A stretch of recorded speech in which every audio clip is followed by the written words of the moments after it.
Hosted by you/Angry Elfman. I, 40M, divorced my wife, 37F, about 3 years ago. We have 2 awesome kids, 6F and 4M, and we have 50-50 custody. For a bit of backstory, quarantine hit us hard. I had started a new and stressful job in April 2020. My ex suffers from BPD and OCPD, and the lack of control and uncertainty at this time made her very difficult to live with. She was also postpartum during this period. I was getting calls 2 minutes after work asking where I was and was constantly made to feel guilty for pursuing any self-care. She didn't like that, and days of the silent treatment became my norm. I called it emotional purgatory. She was a stay-at-home mom at that time. I desperately tried to complete small tasks to lessen the load at home and put my dad hat on the second I walked through the door.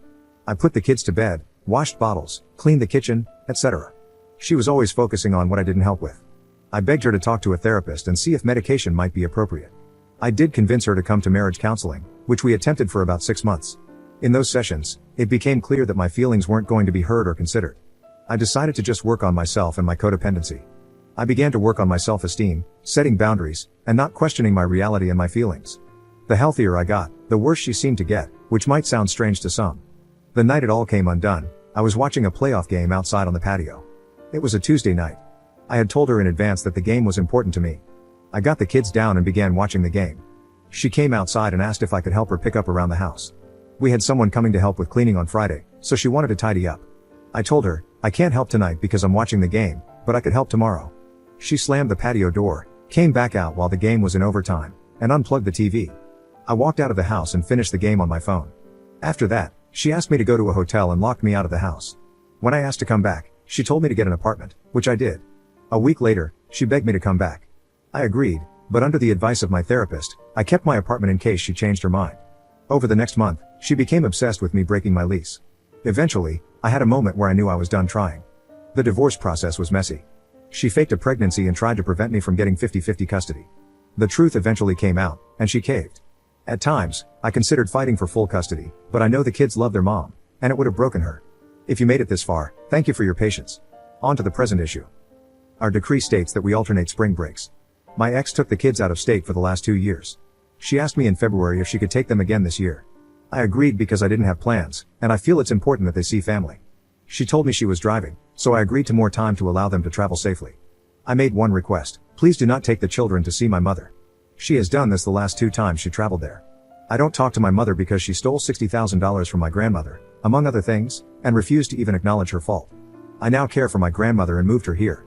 This morning, my daughter informed me that they are flying, not driving, and that my ex has planned a visit with my mother and the kids. Since the divorce, there has been a very consistent pattern of her intentionally disregarding simple and reasonable requests. I'll spare you other examples. The point is, I'm fed up. She is flying tomorrow. I asked her to change her flight and return the children to me by Wednesday at 5 p.m. This cuts her trip short by 3 days but follows the order. I feel a bit guilty because I know the children will be disappointed.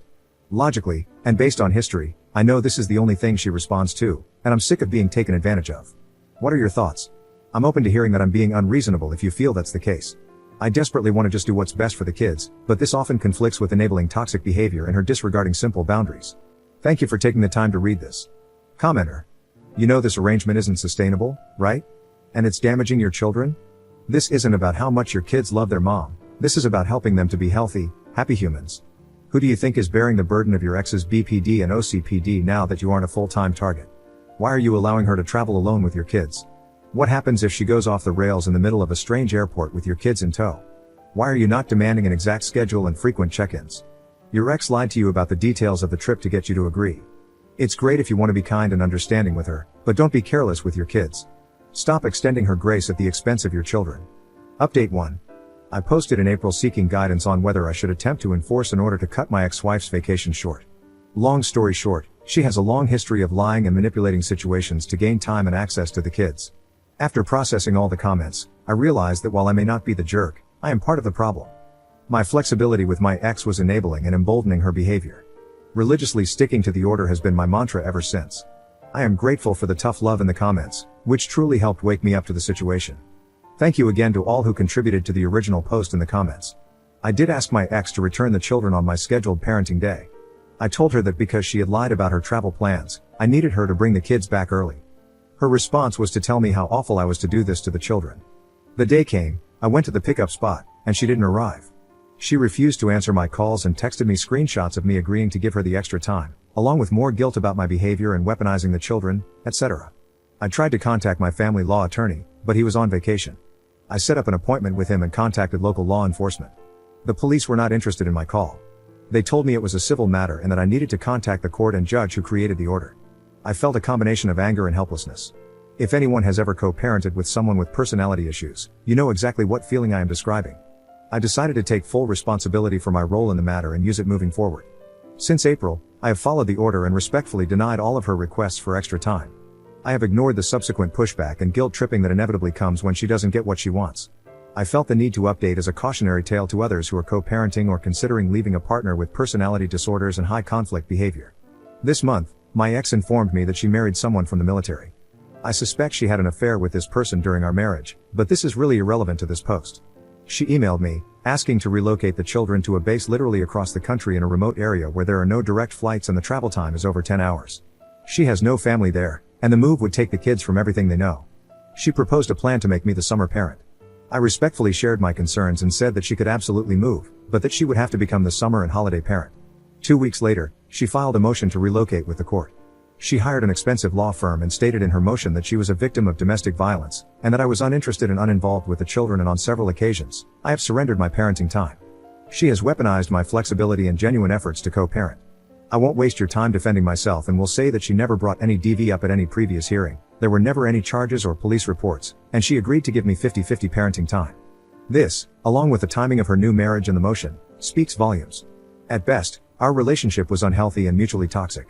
The reality is that I was being abused, which is the reason I filed for divorce in the first place. At times, I have felt so scared, angry, and helpless, more so than at any other time in my life, and I have been to combat. It's not that I believe she will be successful. Everyone I reach out to reassures me that this is a long shot. It's the mere possibility that I could lose the kids and that they would have to spend so much more time with someone who is so emotionally damaging. It's been a challenge to stay grounded. I am having nightmares and difficulty falling and staying asleep due to the anxiety. There is something so gut-wrenchingly cruel about having someone who abused you accuse you of being the abuser. I am preparing in all the ways legally, physically, and emotionally to fight for my children. I have a very strong case and will show the judge how loved and cared for the children are at Dad's house. I will let my attorney communicate the issues with her behavior and subtly let the judge know who they are truly dealing with. I mostly wanted to express gratitude to all the Redditors and share this as a cautionary tale to help others. If you are considering leaving or are co-parenting with someone with a personality disorder, please don't fall into the trap I did.